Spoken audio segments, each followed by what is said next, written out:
Hi everyone, this is Lee. I am going to be reviewing an album that was quite surprising. It's from a group that I have had my concerns over in the past. I will say this time it made me kind of change my opinion about them because this is a very, very interesting and different kind of album than what you might think it is. It's Avenged Sevenfold's album Life is But a Dream. And when I heard it, I realized exactly what they were doing. And then, there's some people who, there's mixed reviews of it. But I'll tell you that right off, I could tell that they were doing it as a musical statement or a musical parody of the types of music that people like, but they were combining it in so interesting and weird ways to show some of the ridiculousness of that music and to make it clear to people who like it how really odd it is. So it's not meant to be interpreted as an album that's like a straightforward album. It's sort of like if a really pretty lady who usually always dresses well wears an outfit that looks hideous on her, and she wears it to prove a point that clothes do count. And when people look at her, they just think that she didn't want to dress well that day. They don't realize she did it as a statement to prove a point. So, that's how I took this album. So, that's the way that I was interpreting it. And if people don't get it, it might be because you have this viewpoint that music has to stay very serious and closed in a certain way. And that if there's surprises and things that go outside of your interpretation, you can't understand it. But anyway, I'll get into the songs. The first song is Game Over.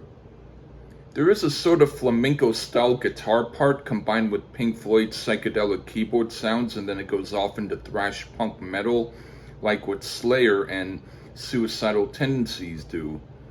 Avenged Sevenfold are doing it on purpose to show the silliness of that type of music, especially when they return to the flamenco Pink Floyd thing, and then they add a sillier element of thrash metal.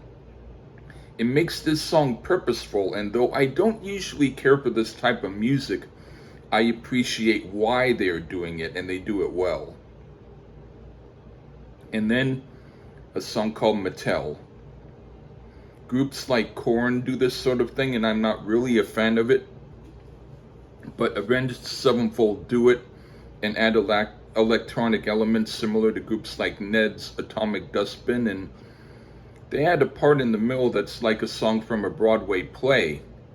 And then they close the tune with a part that sounds like electronic industrial bands like Rammstein. And I commend them for doing it, because it's for a purpose and it's a genre of music that needed to be included in this encyclopedic parody of an album that this is. So I enjoy why they did it, even if this type of tune is not usually something I'd call enjoyable. And then the next song is called Nobody. There's a type of pump rock that people like Ronnie James Dio did that Avenged Sevenfold have down pat. They do all the right arpeggio strokes with sound effects to sound like violins and atmospheric keyboard elements like the group Rush. Generally, this type of music is not my style, but I enjoy what Avenged Sevenfold are doing, because they're proving a point and doing so rather well. And now for a song called We Love You. This is a strange but interesting song. They have a weird techno type of glitchy sound and vocals, and then get into a heavy metal thrash vibe, and then switch back to electronica, and then they add a weird combination of acoustic Delta blues and Pink Floyd Wish You Were Here guitar work in the mix. Really cool stuff.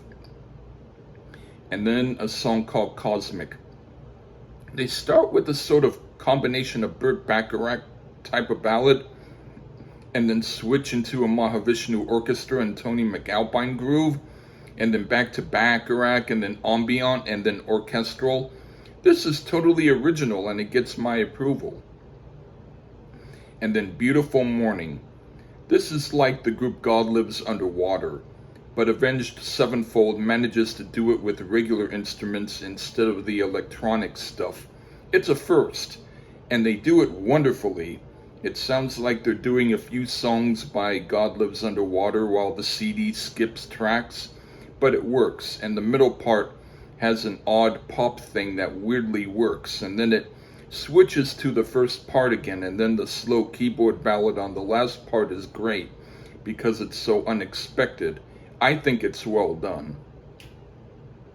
And then a song called Easier. I like this song because they do all the things they meant to do, but with a tongue-in-cheek attitude, and they do it correctly. They combine grunge and alternative funk, rock, and electronica in a strange, surprising way. I dig it.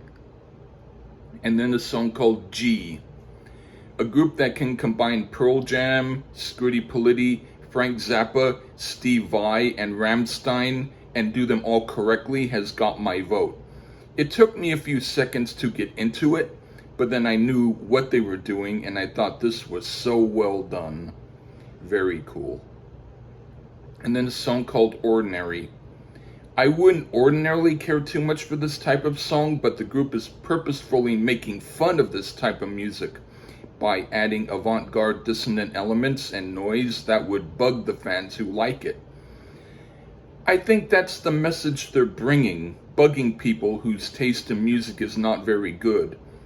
I appreciate them for doing it. And then the song called Death. This is weirdly odd and great, and I say that because at first I wondered what the hell were they doing, even though I knew exactly what they were doing, and it wasn't rock. They did add a bit of electric guitar as a humorous wink, but it was mostly a Tony Bennett type of song, but concludes with an avant-garde thing which is totally up my alley. The whole thing worked, and it was one of the most interesting things I've heard this year. And then the last song is Life Is But a Dream. This is a really good classical style piano piece that doesn't sound like any particular composer, but it's original, and it shows the guitarist knows how to play piano really well. I think it's great. So do I think this is an album that you might want to hear over and over again? You might lose the flavor of the joke if you did that. I would say occasionally, if you're aware of what they're doing and you want to hear a song or two just to see how they combine all these different elements in the stylistic melange and parody that they do it in, then I think you would enjoy it better. But I wouldn't ordinarily just listen to it as an album that you hear while doing dishes. You know, it's not an album to just listen to simply in the same way you just listen to some party rock. But for those people that got it and enjoy it, I think that's what they were doing it for. And I'm glad I heard it. All right, take care, everyone.